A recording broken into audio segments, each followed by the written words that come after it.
Commando Arsalan ने brigadier Jagmohan की इकलौती बेटी की स्कूल की और दूसरी सोशल मसरूफियात के बारे में मुकम्मल मालूमात हासिल करने के लिए एक सुराग रसान मुजाहिद की ड्यूटी लगा ली।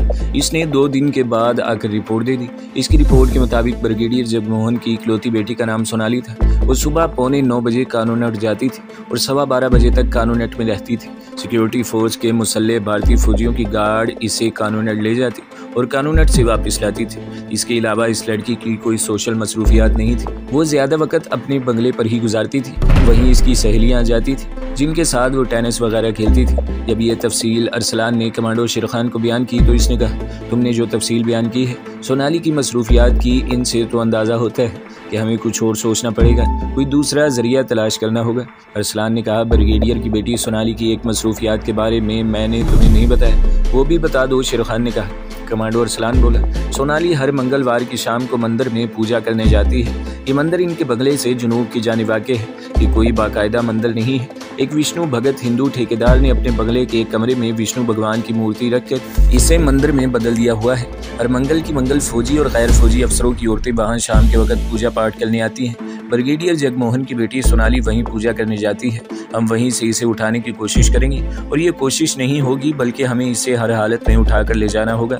शेरखान बोला, इसके लिए हमें ये देखना होगा कि जब वो मंदिर में आती है तो इसके साथ सिक्योरिटी फोर्स का क्या इंतज़ाम होता है, वो किस रास्ते से आते हैं, ठेकेदार की कोठी के मंदिर में कितनी देर तक रहते हैं, इस कोठी का मोहल्ले वकूफ़ क्या है, वगैरह वगैरह। कमांडो अरसलान कहने लगा, इसके लिए खुद हमें मौके पर जाकर सुराग रसानी करनी होगी और हम भेस बदल कर जाएंगे। एक दिन छोड़कर मंगल का आता है। ठेकेदार की कोठी अरसलान ने देखी हुई थी। दोपहर के बाद कमांडो शेरखान और कमांडो अरसलान ने कश्मीरी लकड़हारों का हुलिया बदला। एक छोटी कुल्हाड़ी अपने पास रख ली, लंबे गर्म चोले यानी फरन पहन लिए, पाँव में मूंछ की जूतियाँ पहन ली और दरख्तों से काटी हुई शाखों का बंधा हुआ एक छोटा गट्ठा अपने पास रख लिया। उन्होंने अपने सुराग रसानी के मिशन के बारे में दूसरे मुजाहिदों को खबरदार कर दिया था। ये नहीं बताया था कि सुराग रसानी का ये मिशन किस मकसद के लिए इख्तियार किया जा रहा है। सूरज गुरूब होने से काफ़ी पहले जब सोनाली के मंदिर जाने का वक्त हो गया तो दोनों कमांडो मुजाहिद लंबे पुराने बोसीदा से कोट ऊपर पहनकर खामोशी से अपने टारगेट की तरफ चल पड़े। अरसलान शेरखान को गाइड कर रहा था। पहाड़ी टीले की ढलान पर जगह जगह बर्फ़ जमी हुई थी। दरख्तों के ऊपर की शाखें भी सफ़ेद बर्फ़ में छुपी हुई थी। सर्द हवा चल रही थी। दोनों मुजाहिद कमांडोज ने शाखों के बंधे हुए छोटे छोटे गट्ठे कुल्हाड़ियों में फंसाकर कंधों पर उठाए हुए थे।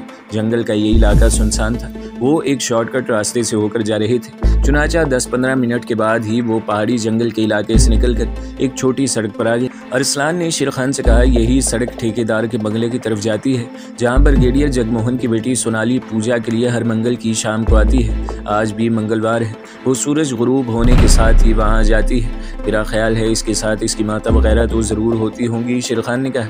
अरसलान बोला, इस बारे में मुझे कोई हतमी रिपोर्ट नहीं मिली है। हो सकता है इसकी कोई सहेली साथ हो या इसकी माता भी हो सकती है, लेकिन सिक्योरिटी गार्ड इसके साथ ज़रूर होते हैं। शेरखान ने कहा, अभी टारगेट पर पहुंचकर मालूम हो जाएगा कि सोनाली के साथ कौन कौन होता है। वो सड़क के किनारे किनारे चले जा रहे थे। कहीं कहीं बर्फ़ घास पर अभी तक जमी हुई थी और कहीं नहीं थी। वहाँ कमेटी के ट्रक ने नमक डाल दिया था जिसने बर्फ़ को पानी बनाकर पिघला दिया हुआ था। सड़क पर कोई आमदोरफ्त नहीं थी। किसी वक्त कोई गाड़ी गुजर जाती थी या कोई मजदूर किस्म का कश्मीरी सामने से आता और इनके करीब से गुजर जाता था। मजदूर को देखकर अरसलान और शेरखान कश्मीरी में बातें शुरू कर देते। जब वो ब्राह्मण ठेकेदार के मंदिर वाली कोठी के करीब पहुंचे तो कमांडो अरसलान ने दूर से शेरखान को कोठी दिखाई और कहा, ये है वो कोठी जहाँ ब्रिगेडियर जगमोहन की बेटी मंगल की मंगल को पूजा करने आती है। एक कुशादा लॉन वाली बड़ी सी कोठी थी जिसकी 4 दीवारी पर दरख्तों ने साया डाल रखा था। गेट पर लोहे का जंगला चढ़ा हुआ था जहाँ एक डोगरा चौकीदार गन लिए पहरा दे रहा था। अरसलान और शेरखान देहाती लकड़हारों के भेस में थे। वो सड़क के किनारे दरख्तों के नीचे झुककर गिरी पड़ी दरख्तों की टहनियाँ एक जगह इकट्ठी करने लगे। मंदिर वाली कोठरी के दाएं बाएं भी कोठियाँ थी। शेरखान और अरसलान जमीन पर गिरी पड़ी शाखें उठाने के बहाने कोठी के अकम में आ गए। यहाँ उन्होंने देखा कि कोई कोठी नहीं थी, एक ढलान थी। ढलान जहाँ ख़त्म होती थी वहाँ दरख्त और झाड़ियाँ थी। कमांडो अरसलान कहने लगा, मेरा ख्याल है हमें कोठी के गेट के सामने चले जाना चाहिए। सोनाली के आने के वक्त हो रहा है। दोनों कमांडो कोठी के सामने वाले दरख्तों में आकर लकड़ियां इकट्ठी करने लगे। फिर इन लकड़ियों को छोटी कुल्हाड़ियों से आहिस्ता आहिस्ता काटने लगे, लेकिन इनकी निगाहें बराबर कोठी और कोठी की तरफ आती सड़क का जायजा ले रही थी। सोनाली किसी भी वक्त आ सकती थी। कोठी के अंदर से घंटियों की और भजन कीर्तन की हल्की हल्की आवाज़ रही थी। कुछ गाड़ियाँ पहले से कोठी के अहाते में खड़ी थी। एक सियाह रंग की कार सड़क पर आती नजर आई तो अरसलान अरसलान ने शेरखान को सरगोशी में कहा, मेरा ख्याल है ब्रिगेडियर जगमोहन की बेटी इसी कार में है। कोठी का गेट बंद था। चौकीदार अंदर से झांककर औरतों आदमियों को पहचान कर गेट खोलता था। इस दौरान कमांडो शेरखान और अरसलान लकड़ियां चुनते सड़क के किनारे पर आ गए थे ताकि कार में बैठी ब्रिगेडियर की बेटी को देख सके। कार कोठी के पास आकर रुक गई। शेरखान और अरसलान ने बड़े गौर से देखा। पिछली सीट पर एक नौजवान लड़की गुलाबी रंग की साड़ी में मलबूस, हाथ में पूजा की थाली लिए बैठी थी। इसके साथ एक 1.5 उम्र की भारी बदन की औरत बैठी थी। चौकीदार कार के पास आया। इसने एक नजर झांक कर कार में देखा और फिर दौड़कर कोठी का गेट खोल दिया। इसने ब्रिगेडियर जगमोहन की बेटी सोनाली और इसकी माता जी को पहचान लिया था। कार कोठी में दाखिल हो गई। शेरखान और अरसलान लकड़ियां इकट्ठी करने कोठी के अकब की जानिब आ गए। अरसलान ने कहा, यही लड़की सोनाली थी। डोगरा चौकीदार ने भाग कर गेट खोल दिया। इसका मतलब है कि इसने ब्रिगेडियर की बेटी को पहचान लिया था। शेरखान ने कहा, हमारे पास ब्रिगेडियर की बेटी का फोटो ज़रूर होना चाहिए था ताकि कोई शक व शुबा न रहे। अरसलान बोला, इसका मुझे ख्याल नहीं आया। मैं कल किसी ज़रिए से इसकी फ़ोटो हासिल करने की कोशिश करूँगा। चलो अब वापस चलते हैं। दोनों जिस रास्ते से आए थे इसी रास्ते से चलते हुए अपने ठिकाने पर वापस आ गए। अरसलान ने इसी वक्त अपने ख़ास आदमी मुजाहिद दस्तगीर को बुलवाया और इसे कहा, दस्तगीर, हमें ब्रिगेडियर जगमोहन की बेटी सोनाली की कोई फ़ोटो चाहिए, क्या तुम पैदा कर सकते हो? मुजाहिद दस्तगीर ने एक लम्हे के लिए कुछ सोचा और बोला, मेरा ख्याल है कि वो कानूनट स्कूल में पढ़ती है। हाँ, अरसलान ने कहा, वो कानूनट में ही पढ़ती है। स्कूल के ऑफिस में इसकी कोई ना कोई तस्वीर ज़रूर होगी। क्या वहाँ अपना कोई आदमी है? दस्तगीर ने नफ़ी में सर हिलाया और कहा, नहीं, कानूनट में अपना कोई आदमी है नहीं। शेरखान ने कहा, लेकिन इस लड़की सोनाली की फ़ोटो की हमें अशद ज़रूरत है। दस्तगीर ने कहा, क्या नाम बताया आपने लड़की का? सोनाली। हाँ, सोनाली, अरसलान बोला। मुजाहिद दस्तगीर कहने लगा, मुझे कल का दिन दे दीजिए, मैं पूरी कोशिश करूंगा कि सोनाली की कोई तस्वीर मिल जाए। दूसरा दिन गुजर गया, तीसरा दिन भी गुजर गया। दूसरे दिन की शाम को मुजाहिद दस्तगीर ने पासपोर्ट साइज़ की एक रंगीन फ़ोटो लाकर कमांडो अरसलान को दी और बोला, ये सोनाली का फ़ोटो है, मैंने कृष्णा फ़ोटो स्टूडियो से हासिल किया है। वहाँ सोनाली इम्तिहान के दिनों में अपनी तस्वीर उतरवाने गई थी। कृष्णा फ़ोटो स्टूडियोज़ में अपना एक आदमी मुलाजिम है, ये इसी ने लाकर दी है। अरसलान ने फ़ोटो शेरखान को दिखाई। शेरखान गौर से तस्वीर को देख रहा था। कहने लगा, ये वही लड़की है जो उस रोज़ स्याह कार में पूजा की थाली लिए बैठी थी। जब इस बात की तस्दीक हो गई कि स्याह गाड़ी में ठेकेदार की कोठी में जो लड़की गई थी वो सोनाली ही थी, तो अरसलान कहने लगा, अब हमें ये सोचना है कि लड़की को अगवा कैसे किया जाए। ये हमने देख लिया है कि इसके साथ कोई बॉडीगार्ड नहीं होता, सिर्फ एक औरत इसके साथ होती है जो इसकी वालदा ही हो सकती है। शेरखान बोला, मैं हैरान हूँ कि यहाँ के मखदूश हालात को देखते हुए ब्रिगेडियर जगमोहन ने अपनी बेटी के साथ बॉडीगार्ड रखने की ज़रूरत महसूस नहीं की। अरसलान बोला, मेरा ख्याल है गार्ड तो इसके साथ ज़रूर रहते होंगे, लेकिन इस वक्त सोनाली पूजा पाठ करने जा रही थी, इसलिए शायद इसके ब्रिगेडियर बाप ने गार्ड्स की ज़रूरत महसूस न की हो। शेरखान ने कहा, बहरहाल ये तो मालूम हो गया कि सोनाली मंगल की शाम को यहाँ आती है। हमें इस मंगल की शाम को सोनाली को हर हालत में अगवा करना होगा। इसका बाप जल्लाद जगमोहन कश्मीरियों के मकानों को आग लगवा रहा है और बेगुनाह कश्मीरियों को पकड़ पकड़ कर इनके खून से होली खेल रहा है। अरसलान कहने लगा, अगर हमने सही मनसूबाबंदी की और पूरी एहतियात के साथ कदम उठाया तो हमारी कामयाबी यकीनी है, लेकिन हमारे साथ 2 आदमी ज़रूर होने चाहिए। इसका बंदोबस्त मैंने कर लिया है। शेरखान बोला, मुजाहिद दस्तगीर और हसन अली हमारे साथ जाएंगे। इन दोनों के निशाने बड़े पक्के हैं, हो सकता है वहाँ हमें फायरिंग भी करनी पड़ जाए। कमांडो अरसलान बोला, ये तुमने बड़ा दुरुस्त फैसला किया है। मैं भी मुजाहिद दस्तगीर और मुजाहिद हसन अली के बारे में ही सोच रहा था कि इस मिशन पर इन दोनों को साथ ले जाना ज़रूरी है। शेरखान ने कहा, अगर हम सोनाली को उठा लाने में कामयाब हो जाते हैं तो मैं समझता हूँ इसको हमें इस खुफिया ठिकाने पर नहीं रखना चाहिए। इसका भी मैंने सोच लिया है। अरसलान बोला, हम इसे एक दूसरी जगह पर रखेंगे, वहाँ पहले से हमारा एक आदमी मौजूद होगा। शेरखान ने सर को सोचने के अंदाज में आहिस्ता से हिलाते हुए कहा, मुझे लगता है कि सोनाली के साथ सिक्योरिटी गार्ड ज़रूर होते होंगे। पिछली मंगल को कोई वजह हो गई होगी कि वो नहीं आए, हो सकता है इस मंगल की शाम को सिक्योरिटी गार्ड साथ हो। कोई फिक्र नहीं, अरसलान ने कहा, हम पूरा इंतज़ाम करके जाएंगे और सबसे पहले घाट में बैठकर सिक्योरिटी गार्ड्स को ख़त्म करेंगे। इसके बाद वहाँ मैदान साफ़ हो जाएगा। अगले मंगल तक अरसलान और कमांडो शेरखान तैयारियों में मसरूफ़ रहे। उन्होंने हर इम्कान को सामने रखते हुए पूरा इंतज़ाम कर लिया। चुनाचा मंगल के रोज़ सूरज गुरूब होने से कुछ पहले वो अपने 2 मुजाहिदों को साथ लेकर टॉरगेट की तरफ रवाना हो। चारों मुजाहिद देहाती लकड़हारों के भेस में थे। अपनी तेज़ रफ्तार जीप जो चारों तरफ से बंद थी, उन्होंने टारगेट से थोड़े फासले पर एक जगह दरख्तों के नीचे खड़ी कर दी थी। चारों मुजाहिद मुसल्ले थे। उन्होंने अपनी अपनी स्टेन गन्ने अपने लंबे कुर्तों के अंदर छुपाई हुई थी। अरसलान की जेब में एक छोटी सी शीशी और सफ़ेद रुमाल भी था। शीशी में क्लोरोफार्म था। वो ब्रिगेडियर की बेटी सोनाली को वहाँ से बेहोश करके ले जाना चाहते थे ताकि वो शोर गल न मचा सके। मुजाहिद दस्तगीर और मुजाहिद हसन अली को कमांडो अरसलान ने मंदिर वाली कोठी के सामने दरख्तों के पीछे एक जगह बिठा दिया। इनका काम सिर्फ इतना था कि अगर कार के आगे या पीछे सिक्योरिटी वालों की गाड़ी हो तो वो इस गाड़ी पर अंधाधुंध फायरिंग करके सिक्योरिटी गार्ड को फौरन हलाक कर दें। अगर सिक्योरिटी गार्ड साथ न हो तो वहीं दरख्तों की ओर में बैठकर अरसलान और शेर खान को कवर दें, यानी इनको हंगामी सूरत हाल में फायरिंग करके अपनी हिफाजत में रखें, क्योंकि वहाँ कुछ भी हो सकता है। कोठी के चौकीदार के पास भी बंदूक थी, वो भी इन पर फायरिंग कर सकता था। कमांडो अरसलान ने दस्तगीर को खास तौर पर हिदायत की थी कि जो ही वो ब्रिगेडियर की बेटी सोनाली को अगवा करें वो फौरन इस जगह पहुंचे जहां उन्होंने बंद जीप खड़ी कर रखी थी। शेर खान ने अरसलान से कहा, हो सकता है कि सोनाली के ड्राइवर के पास भी असला हो, हमें सबसे पहले इसे ख़त्म करना होगा। अरसलान बोला, ड्राइवर के पास असला हो या ना हो, लेकिन इसे पहले ख़त्म करना बहुत ज़रूरी होगा। आखिर वो एक फ़ौजी अफसर का ड्राइवर है, वो भी रिटायर्ड फ़ौजी हो सकता है, वो ज़रूर मुकाबले पर उतर आएगा और मुझे यकीन है कि इसके पास पिस्तौल वगैरह ज़रूर होगा। फिर इसने शेर खान से कहा, मैं सोनाली और इसकी माता को संभाल लूँगा, तुम ड्राइवर को संभालना, इसका इंतज़ार न करना कि ड्राइवर पिस्तौल निकालता है या नहीं, इसे फ़ौरन ख़त्म कर देना। शेर खान ने कहा, फिक्र न करो। इसके बाद चारों मुजाहिद अपनी अपनी पोजीशनों पर चले गए। मुजाहिद दस्तगीर और मुजाहिद हसन अली मंदिर वाली कोठी के सामने सड़क के पार एक दरख्त के नीचे बैठे लकड़ियाँ इकट्ठी करके इनका गट्ठा बना रहे थे, जबकि कमांडो शेर खान देहाती लकड़हारी के लिबास में कोठी के गेट के दाएं जानिब एक दरख्त के नीचे खुश्क पत्ते इकट्ठे कर रहा था। कमांडो अरसलान जरा आगे और गेट के करीब खुरपी से घास काटने में मसरूफ था। चारों मुजाहिद थोड़ी थोड़ी देर बाद सड़क पर निगाह डाल लेते थे। 2-3 गाड़ियां आकर कोठी के अंदर चली गई। इनमें सोनाली नहीं थी, दूसरी औरतें बैठी हुई थी। इतने में सड़क पर दूर से एक फौजी जीप आती दिखाई दी। अरसलान और शेर खान इसे देखते ही समझ गए कि ये सिक्योरिटी गार्ड्स की जीप। इसके पीछे पीछे एक स्याह गाड़ी आ रही थी जिसमें ब्रिगेडियर की बेटी सोनाली और इसकी मां बैठी थी। दस्तगीर और हसन अली ने दरख्त के पीछे फौरन पोजीशनें संभाल ली।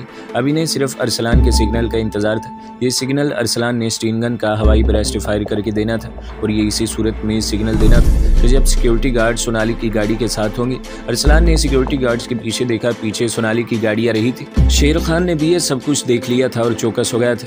सिक्योरिटी गार्ड सबसे पहले कोठी के गेट के पास आकर एक तरफ खड़ी हो गई और इसके अंदर से 3 बॉडीगार्ड निकल कर खड़े हो गए। इन सब के पास ब्रेन गन्ने थी। मुश्किल ये पैदा हो गई कि तीनों बॉडीगार्ड एक जगह साकित खड़े नहीं हुए थे, बल्कि इनमें से एक लपक कर सोनाली की गाड़ी के पास आकर एक तरफ खड़ा हो गया था और दूसरे 2 बॉडीगार्ड मुसलसल हरकत कर रहे थे और इर्द गिर्द का जायजा ले रहे थे। अरसलान को मालूम था कि इन चलते फिरते टारगेटों पर शायद हसन अली और मुजाहिद दस्तगीर इतनी दूर से सही निशाना नहीं लगा सकेंगे और इनका एक भी निशाना खता गया तो तीनों बॉडीगार्ड्स इर्द गिर्द अंधाधुंध फायरिंग शुरू कर देंगे और इस दौरान ड्राइवर गाड़ी में ही ब्रिगेडियर की बेटी को वहां से लेकर निकल जाएगा और इनका मिशन नाकाम हो जाएगा। ये सब कुछ एक सेकंड में अरसलान ने सोच लिया था। जैसे ही एक बॉडीगार्ड सोनाली की गाड़ी के पास आकर रुका, अरसलान ने स्टीन गन निकालकर इस पर ब्लास्ट फायर किया। बॉडीगार्ड अलर्ट नहीं था, वो गिर पड़ा। इस दौरान शेर खान ने दूसरे बॉडीगार्ड पर स्टीन गन की बौछारें फायर करके इन्हें भी गिरा दिया। ड्राइवर ने फौरन इंजन स्टार्ट कर दिया और गाड़ी को पीछे कर ही रहा था कि अरसलान ने करीब आकर इसकी खोपड़ी भी उड़ा दी। डोगरा चौकीदार ने बंदूक का फायर किया मगर अरसलान बच गया। शेर खान ने एक ब्रेस्ट मार कर डोगरा चौकीदार को भी वहीं ढेर कर दिया। मुजाहिद दस्तगीर ने सिक्योरिटी गार्ड को गिरते देखा तो फौरन इस तरफ को भागा जहाँ इनकी जीप खड़ी थी। कमांडो शेर खान ने स्टीन गन का रुख गाड़ी के अंदर पिछली सीट की तरफ कर दिया। पिछली सीट पर सोनाली और इसकी मां सहमी हुई थी, बैठी खौफ के मारे कांप रही थी। कमांडो अरसलान ने लपक कर क्लोरोफार्म में भीगा हुआ रुमाल सोनाली की नाक के साथ लगाकर दबा दिया। शेर खान ने दरवाज़ा खोल दिया। सोनाली ने जरा सी मजामत की और फिर बेहोश हो गई। सोनाली की मां की हालत थी कि वो जैसे साकित हो गई थी, इसका खून दहशत के मारे खुश्क हो चुका था। अरसलान ने सोनाली को गाड़ी में से खींचकर अपने कांधे पर डाला और शेर खान से चिल्लाकर कहा, मुझे कवर दो। इसे खतरा था कि दूसरी कोठियों की तरफ से कोई फायरिंग न शुरू कर दे। कोठियों में से कुछ लोग बरामदे में आकर खड़े हो गए थे मगर वो सारे के सारे सहमे हुए थे। शेर खान ने हवाई फायरिंग शुरू कर दी। इसने 1-2 ब्रेस्ट इर्द गिर्द की कोठियों के ऊपर फायर किए तो लोग घबरा कर कोठियों के अंदर भाग गए। अरसलान सोनाली को कांधे पर डालकर दरख्तों की तरफ दौड़ा। शेर खान इसके पीछे था मगर पीठ अरसलान की तरफ किए हुए हवाई फायरिंग करता, एक एक कदम करके उल्टे पांव पीछे हट रहा था। जब वो सड़क पार कर गया, रुख बदल कर इसने भी अरसलान के साथ साथ भागना शुरू कर दिया। थोड़ी देर बाद ही वो दरख्तों में से निकल कर इस जगह आ गए जहां हसन अली और दस्तगीर पहले से मौजूद थे और जीप के मुजाहिद ड्राइवर ने इंजन स्टार्ट किया हुआ था उन्होंने सोनाली को बंद जीप के अंदर डाला। अरसलान, शेरखान और दस्तगीर जीप के अंदर बैठ गए। दरवाज़ा ज़ोर से बंद किया और इसके साथ ही जीप एकदम एक दचके के साथ वहाँ से निकल गई। कमांडो शेरखान ड्राइवर के साथ वाली सीट पर बैठा था। ड्राइवर मुजाहिद को मालूम था कि इसे जीप लेकर कहाँ जाना है। ये ख़ास खुफिया जगह थी जहाँ इन्हें सोनाली को लेकर जाना था। वहाँ से दूर पहाड़ियों में वाक़ई थी। जीप आम रास्ते से हटकर तूफ़ानी रफ्तार के साथ टेकरियों और जंगलाती इलाके में से गुजर रही थी। नीम बर्फ़ पोश इलाका था। कहीं बर्फ़ के ढेर थे तो कहीं बर्फ़ पिघल चुकी थी। शाम का अंधेरा छा गया था। जीप के अंदर की मदम बत्ती रोशन कर दी गई थी। सोनाली बेहोश थी। कमांडो अरसलान, मुजाहिद, दस्तगीर और मुजाहिद हसन अली वहीं बैठे थे। ड्राइवर की सीट वाली छोटी खिड़की खोल दी गई थी जिसमें से ताज़ा और ठंडी हवा अंदर आ रही थी। कमांडो अरसलान ने खिड़की के करीब होकर ड्राइवर से कहा, इतनी तेज़ गाड़ी न चलाओ, रास्ता ठीक नहीं है। ड्राइवर ने जीप की रफ्तार कम कर दी। वो वारदात की जगह से काफ़ी दूर वीरान पहाड़ी इलाके में निकल आए थे। जीप एक टीले की चढ़ाई चढ़कर दूसरी तरफ उतर गई। यहाँ दरख्तों के दरमियान जीप आहिस्ता हो गई और फिर वो एक तरफ घूम कर खड़ी हो गई। सामने ऊंची जगह थी, अंधेरा हो चुका था। ऊंची जगह पर एक लालटेन जल रही थी। जीप के रुकते ही एक मुजाहिद ऊपर से उतर कर आ गया। कमांडो अरसलान मुजाहिदीन के साथ जीप से बाहर आ गया। शेरखान भी बाहर निकल आए। जो आदमी ऊपर से उतर कर नीचे आया था, अरसलान ने इससे कहा, लड़की को ऊपर ले जाओ। मुजाहिद, हसन अली और दस्तगीर भी इस आदमी के साथ हो गए। उन्होंने जीप के अंदर से बेहोश लड़की को निकाला और इसे ऊपर ले गए जहाँ लालटेन रोशन थी। अरसलान ने जीप के ड्राइवर से कहा, जीप ले जाओ। फिर इसने शेरखान से कहा, खुदा का शुक्र है कि हमारा मिशन कामयाब रहा। शेरखान ने ऊपर लालटेन की तरफ देखकर कहा, ऊपर और कौन कौन है? अरसलान बोला, सिर्फ एक मुजाहिद है, वो हर वक्त यहीं रहता है। ऊपर आ जाओ। चबूतरे के ऊपर पीछे हटकर लकड़ी का एक मकान था। मकान के अंदर भी लालटेन की रोशनी हो रही थी। लकड़ी के फर्श वाले एक पोसीदा से कमरे में सोनाली चारपाई पर पड़ी थी। इसे कुछ होश रहा था। शेरखान और अरसलान इसकी चारपाई के सामने लकड़ी के स्टूलों पर बैठ गए। मुजाहिद, दस्तगीर और हसन अली दरवाजे के पास टीन गन्ने थामे खड़े थे। अरसलान ने सोनाली को होश में आते देखा तो हसन अली से कहा, हसन, तुम दरवाज़ा बंद करके दूसरी तरफ खड़े हो जाओ और असद जो से कहो पानी का गिलास और चाय दे जाए। कमांडो शेरखान कहने लगा, मेरा ख्याल है हमें सोनाली को अपने चेहरे नहीं दिखाने चाहिए, हमें चेहरों को छुपा लेना चाहिए। अरसलान बोला, शेरखान भाई, अब किस से और कहाँ तक छुपाएंगे? कश्मीर में तो भारत की 60 डिवीजन फौज मौजूद है। तुम भी ठीक कहते हो, शेरखान ने जवाब दिया। इतने में ब्रिगेडियर की बेटी सोनाली को होश आ गया। इसने अपने सामने शेरखान और अरसलान को देखा तो घबरा कर उठना चाहा मगर नकाहत की वजह से उठ न सकी। अरसलान ने कहा, अभी तुम आराम करो। सोनाली को मालूम था कि ये लोग इसे उठाकर यहाँ ले आए। इसकी आंखों में आंसू आ गए। कपकपाते होंठों से बोली, मुझे कुछ न कहना, मैं तुम्हारे पाँव पड़ती हूँ। कमांडो अरसलान ने कहा, सोनाली, तुम जो समझ रही हो ऐसी कोई बात नहीं है। हम तुम्हें किसी बुरी नीयत से यहाँ नहीं लाए। सोनाली ने रोते हुए कहा, फिर मुझे क्यों यहाँ लाए हो? मैं तुम्हारे आगे हाथ जोड़ती हूँ, मुझे मेरे माता पिता के पास पहुँचा दो। कमांडो अरसलान बोला, हम तुम्हें यहाँ किस लिए लाए हैं ये तुम्हें बता दिया जाएगा। अभी तुम्हें आराम की ज़रूरत है। यहाँ तुम हमारी मेहमान हो और याद रखो, एक मुसलमान जब किसी मुसलमान को अपना मेहमान कहता है तो मेहमान की इज्जत इसकी अपनी इज्जत बन जाती है। असद जो पानी और चाय लेकर आ गए। अरसलान ने सोनाली को पानी का गिलास देते हुए कहा, थोड़ा पानी पी लो। मैं कुछ नहीं पीऊंगी, सोनाली ने गुस्से में कहा। अरसलान बोला, हम जाते हैं, ये पानी और तुम्हारे लिए चाय और कुछ बिस्किट यहीं रखे हैं। और शेरखान और अरसलान उठकर कमरे में से निकल गए। बाहर आकर अरसलान ने हसन अली से कहा, तुम दरवाजे के बाहर पहरा दोगे और दस्तगीर तुम मकान के गिर्द गश्त लगाते रहोगे। अरसलान और शेरखान मकान के कोने वाले दूसरे कमरे में आकर बैठ गए।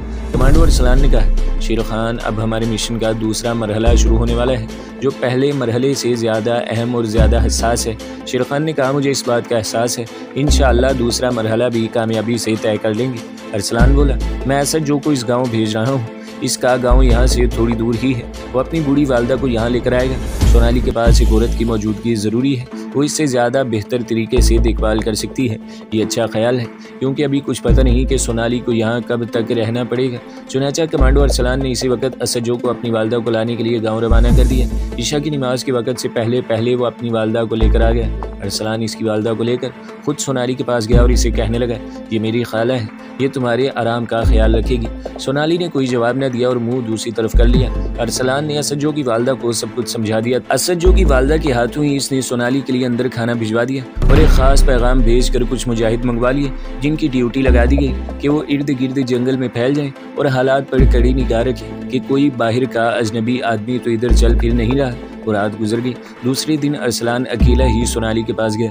असजो की वालदा ने खुद सोनाली को गुसल खाने में ले जाकर इसका मुँह हाथ धुलाया था और इसे थोड़ा बहुत नाश्ता भी करवाया था। अरसलान को देखकर सोनाली ने कहा, आखिर आप लोग मुझे कब तक यहाँ कैद में रखेंगे?